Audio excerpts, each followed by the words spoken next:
Assalamualaikum warahmatullahi wabarakatuh. Bapak dan Ibu guru, perkenalkan nama saya Sapriandi, kelas 1 pada angkatan 5 pada pelatihan BCKS tahun 2025.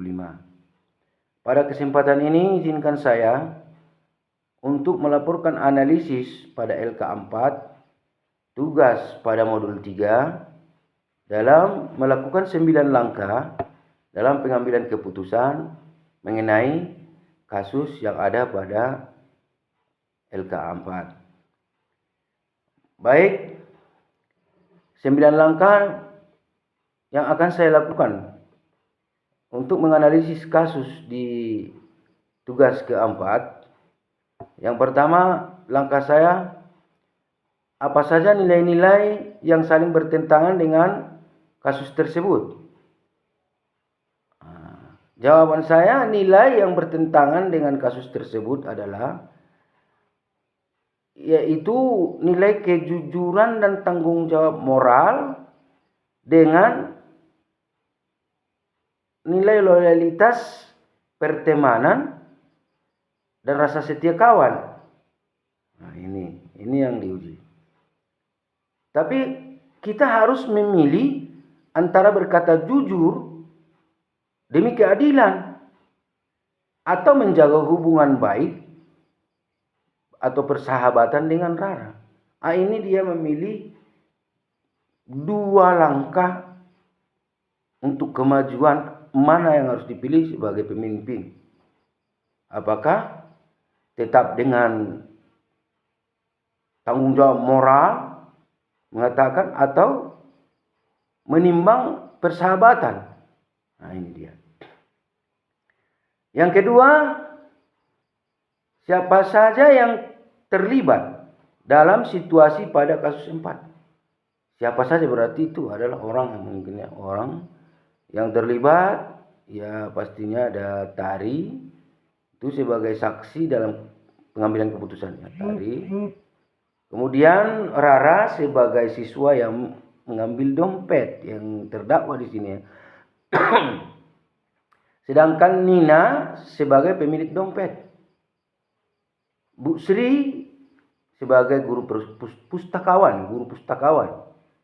Dan yang kelima itu lingkungan di mana itu kejadian terjadi, lingkungan sekolah. Lalu yang ketiga yang harus saya analisis, fakta-fakta apa saja yang relevan dengan situasi pada kasus 4. Fakta, kalau fakta berarti yaitu hal-hal yang bersangkutan dengan kejadian tersebut. Misal ada dompet milik Nina yang tertinggal di perpustakaan, ini faktanya. Rara mengambilnya dan menyimpan dompet tanpa melapor. Ini kan berarti ada maksud tertentu. Dia mengambil tapi tidak melapor. Terus Tari melihat langsung kejadian tersebut. Lalu guru telah mengumumkan bahwa dompet yang hilang. Terus Rara dan Tari, di sini Rara dan Tari situasinya sahabat dekat, sahabat karib. Ya. Kemudian langkah berikutnya yaitu langkah keempat, pengujian benar atau salah, yang mana yang bisa dilakukan? Pengujian benar atau salah yang mana yang bisa dilakukan? Pengujian berdasarkan aturan sekolah, norma sosial tentunya, dan hati nurani yang menunjukkan bahwa mengambil barang milik orang lain tanpa izin adalah perbuatan yang salah. Itu dia. Itu pengujian benar atau salahnya. Mengambil milik orang lain itu pastinya perbuatan yang salah. Ya, pengujiannya berdasarkan aturan sekolah pun bisa. Norma sosial, jelas mencuri itu tidak diperbolehkan. Sedangkan langkah yang kelima, pengujian paradigma benar atau salah, yang mana yang bisa dilakukan? paradigma ya, paradigma.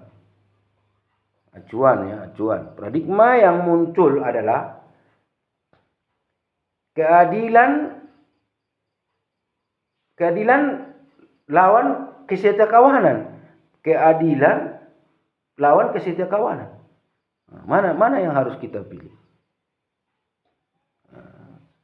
Yaitu antara bersikap adil kepada Nina dan serta kepada sahabat. Gitu.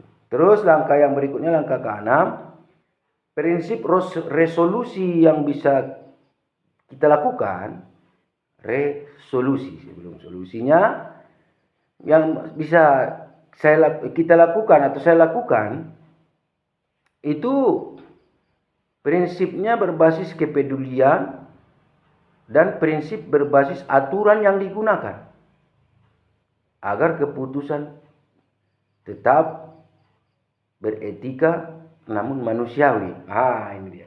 Agar keputusan tetap beretika dan manusiawi. Itu dia. Itu sudah 6 langkah. Tadi kita akan mengambil 9 langkah dalam pengambilan keputusan. 6 langkah, baru masuk kita ke langkah yang ke-7. Langkah yang ke-7 itu adalah opsi lain yang lebih kreatif, adil, dan bijak. Tari dapat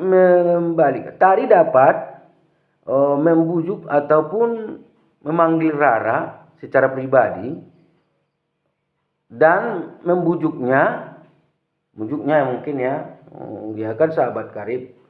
Mungkin kalau dia secara pribadi agar dia tidak malu di depan umum. Nanti kalau kita langsung tembak 12 pas ataupun to the point depan umum, itu secara pribadi kan tidak menjaga mungkin kesetiakawanan atau tidak menjaga peri kemanusiaan. Kecuali memang ketangkap basah sama orang banyak itu. Sedangkan langkah yang ke-7 adalah ke-8. Langkah 8 adalah keputusan akhir yang akan diambil. Ini berat di keputusan akhir. Ini tergantung kepada tari. Apakah tari dapat menguji Rara secara pribadi? Bukan, ke-8 ya. Ke-7 tadi sudah. Ke-8, tari sebaiknya mendorong Rara untuk mengembalikan dompet. Jika Rara menolak, tari harusnya melaporkan demi keadilan. Konsekuensinya begitu. Karena kenapa? Itu demi keadilan. Agar mungkin tidak berlarut-larut dengan sifat Rara tadi. Sedangkan langkah 1 sudah, 2 sudah, ya 9. Terakhir ya. Langkah terakhir, pelajaran yang didapatkan dari kasus tersebut. Pelajaran itu antara kejujuran dan integritas harus diutamakan meskipun berisiko. Berisiko bagi hubungan Rara dengan Tari. Karena itu akan berdampak panjang kepada Rara. Itu berdampak panjang. Jadi itu tadi ya kawan. Jadi dapat saya simpulkan dari langkah demi langkah yang kita buat atau yang saya analisis, yaitu prinsip keadilan, prinsip tanggung jawab moral itu bersimpang dengan kesetiakawanan dan loyalitas. Namun kita harus mengambil keputusan dalam hal ini, dan juga kita juga harus melihat jangka panjangnya. Jika kita tidak melaporkan, setelah kita bujuk rara, maka ini akan berdampak buruk kepada teman kita itu. Mungkin dia akan betah dengan kegiatan yang salah, betah dengan sifatnya panjang tangan tadi. Mungkin begitu ya. Mungkin demikianlah yang dapat saya analisis dengan 9 langkah tadi. Ya, untuk mengambil keputusan, di mana keputusan yang berat antara tanggung jawab moral, keadilan, dan berkontra dengan rasa setia kawan dan juga loyalitas ya. Mungkin lebih kurangnya seperti itu analisis saya. Janggal dan kurangnya saya minta ampun kepada Allah, Tuhan Yang Maha Esa, dan juga saya minta maaf kepada kita semua. Saya akui inilah keterbatasan saya. Jika ada memang hal-hal yang salah yang belum pada tempatnya, saya mohon saya diberikan umpan balik, diberikan ide, motivasi, dan juga pengetahuan agar nanti saya bisa mengemban tugas lebih baik. Demikian ya Bapak Ibu. Inilah video analisis saya. Akhir kata saya ucapkan Assalamualaikum warahmatullahi wabarakatuh.